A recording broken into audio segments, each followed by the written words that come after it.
I'm good. How you doing? I'm doing well. Now, normally we do it a little bit unorthodox with Real Talk Sports, but we'll keep it cute. Since we're jumping out with the first one, just talk to me about what was the most enjoying part of your summer, non-basketball related.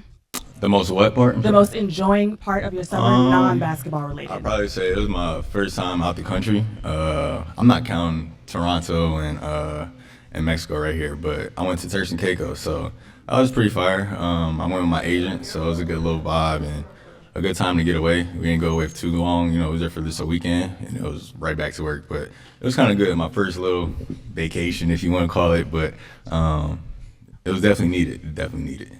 And then my next one, again, Real Talk Sports, we keep it a little bit fun, but if you could title this chapter of your life, what would you title it? I always say it's a learning experience. So no matter what it is, trying to be a sponge in whatever situation I'm in, learning from older guys, younger guys, doesn't really matter. Just like I just said, being a sponge and then taking what that is and then kind of putting my own little formula and cherry on top to that and just kind of form what I am. So yeah, thank you. Dwayne Price, Maps.com. Brandon, what is it that you guys have to do to pick up where you left off last season, but get those last 3 wins? I'll say just like you said, just pick up where we left off. Keeping that defensive intensity up. I think that when we made that trade in February, we acquired PJ and Gaff. I think everybody kind of saw that notch kind of got turned, and it started with defense. On the defensive side, Coach Kidd's always telling us to harp on the ball, and people on the backside gonna have your back like D Live and Gaff. So. For us, just as guards, just to be most intense and bring as much pressure as we can to the other guards, and we know our defensive rotation will be all right.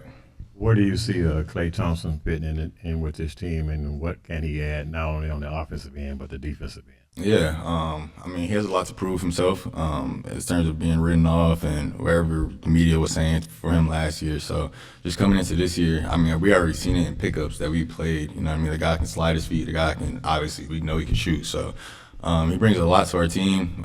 He's going to create a lot of open shots for a lot of guys just because of his attention and his name itself. So it's going to be fun to see.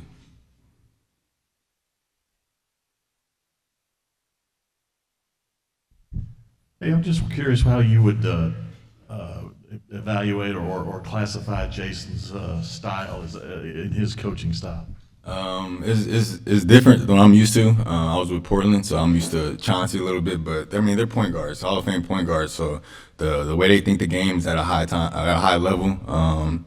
Like I said earlier, just being a sponge of it, I'll be not that wise to not take something from him. So just coming in every day and just I know he uses the word mental warfare all the time. So just coming in and just learning from him as much as I can.